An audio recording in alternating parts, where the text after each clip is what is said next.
Bonjour tout le monde. Donc cette vidéo sera consacrée aux premières leçons de l'électricité. Donc il s'agit de dipôle RC série.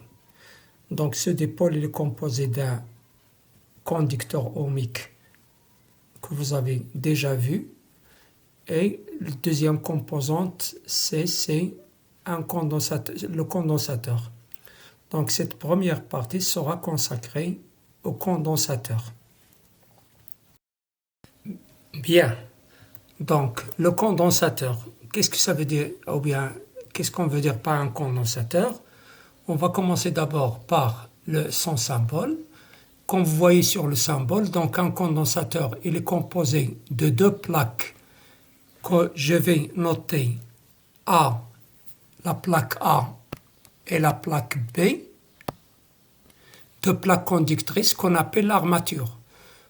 Donc, entre ces deux plaques, il y a ce qu'on appelle le diélectrique, c'est un isolant.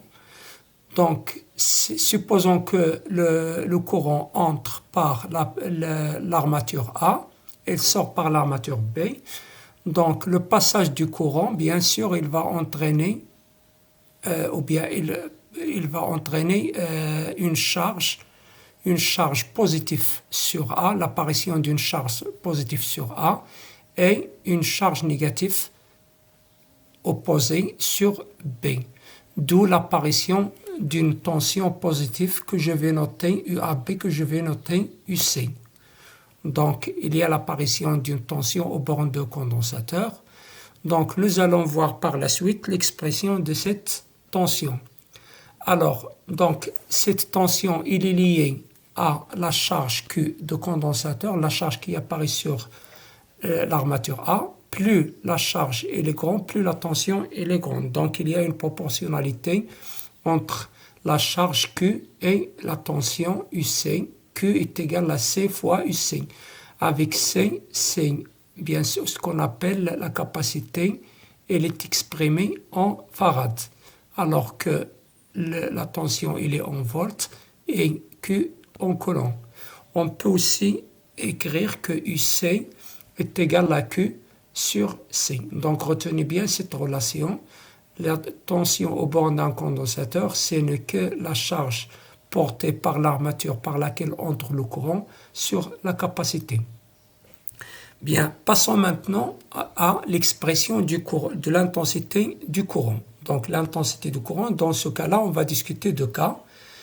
Si on utilise un générateur de tension, donc un générateur de tension, comme vous voyez sur le schéma, c'est le générateur qui délivre une tension E constante. Donc ça veut dire que la tension, elle est fixe avec le courant I, CI. Donc dans ce cas-là, donc le courant de la charge, il varie au cours du temps. Donc il est bien sûr maximal au début de la charge et elle diminue au fur et à mesure que le condensateur se charge jusqu'à ce qu'elle s'annule lorsque le condensateur est chargé. Son expression elle est donnée par la relation suivante, I est égal à dQ sur dt, ça veut dire la dérivée de la charge Q par rapport au temps. On peut aussi, bien sûr, utiliser l'expression de I en fonction de UC, tout simplement en remplaçant Q par son expression qu'on a déjà vue, C fois UC. Donc en remplaçant Q par C fois UC, et on fait sortir UC de la dérivée, on arrive donc à cette fameuse relation que vous devez retenir aussi. I est égal à C fois la dérivée de UC par rapport au temps. Et d'après cette relation, vous voyez, si le condensateur est complètement chargé, bien sûr, UC sera constante est égale à E, et la dérivée d'une constante est égale à 0, donc le courant, à la fin de la charge, il sera nul. Bien, deuxième cas d'un générateur de courant. Un générateur de courant, c'est un générateur qui délivre un courant constant. Donc, bien sûr, on le symbolise par ce symbole.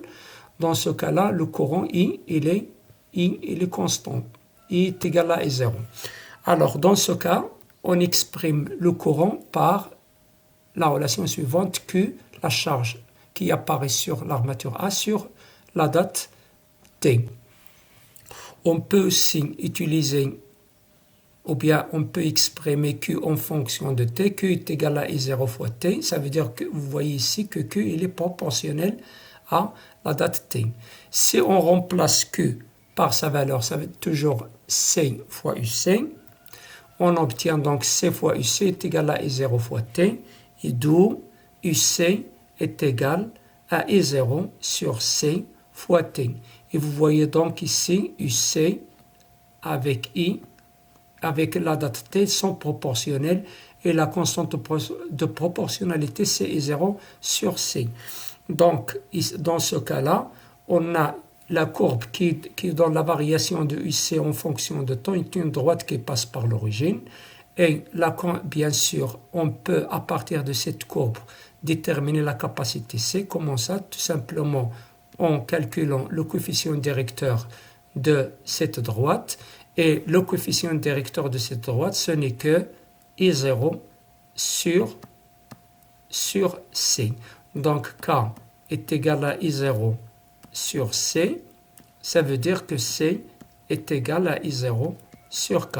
Il suffit maintenant de calculer le coefficient directeur de la droite. Bien, on passe maintenant à l'association des condensateurs. Il y a deux cas. L'association en série.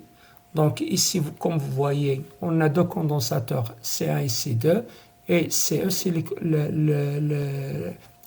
condensateur équivalent.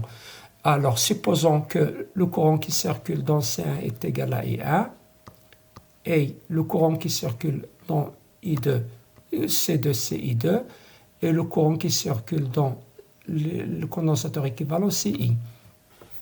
Maintenant, les tensions U, tension aux bornes de C1, c'est U1, tension aux bornes de C2, c'est U2, et la tension aux bornes de condensateur équivalent, c'est U.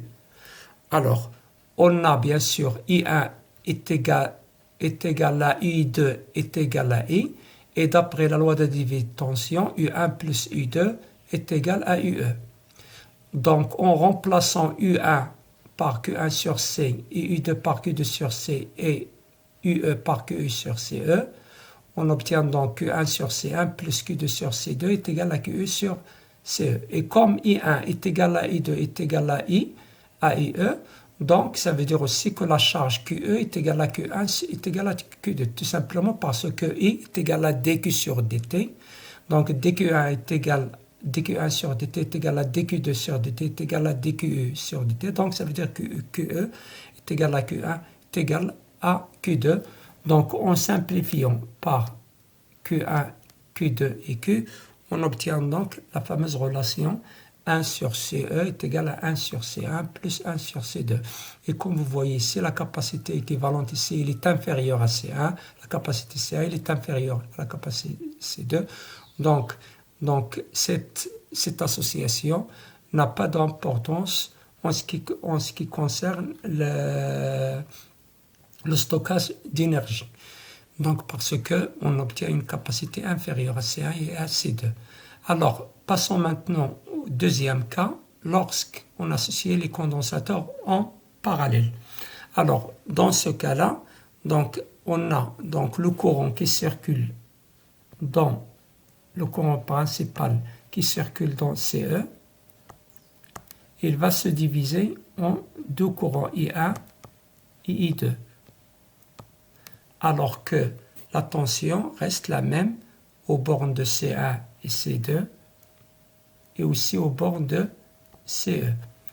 Donc, on va appliquer dans ce cas-là la loi des nœuds. Donc, I est égal à I1 plus I2. Donc, cela veut dire que dQ1 sur dt est égal à dQ2. dQ sur dt est égal à dQ1 sur dt est égal à dQ2 sur dt. Ça veut dire que QE ou bien Q est égal à Q1 plus Q2. En remplaçant donc chaque charge par sa valeur, ça veut dire la charge est égale à Q à CE fois U, et Q1 est égal à C1 fois U, et Q2 est égal à C2 fois 2. Or, on a la même tension, on simplifie par U, donc on obtient donc la relation suivante, CE est égal à C1 plus C2. Et vous voyez donc, dans ce cas-là, cette association, elle a augmenté la capacité. La capacité équivalente, il est plus qu'on associe deux condensateurs en parallèle, plus bien sûr, on multiplie la valeur de la capacité. Donc, cette association, bien en parallèle, bien sûr, elle est très importante dans le cas de stockage d'énergie. Donc, plus on associe de condensateurs en parallèle, plus on augmente, bien sûr, la capacité de stockage d'énergie. On finira donc par l'énergie électrique emmagasinée dans un condensateur. Donc, cette énergie, elle est donnée par la relation suivante, est égale à 1 demi C UC au carré. Et lorsqu'on remplace UC par Q sur C, on obtient donc aussi l'énergie est égale à 1 demi Q carré sur C. Alors, merci de votre attention et la prochaine fois, on verra la deuxième partie de ce rappel dans laquelle on verra les équations différentielles vérifiées par UC dans un dipôle RC.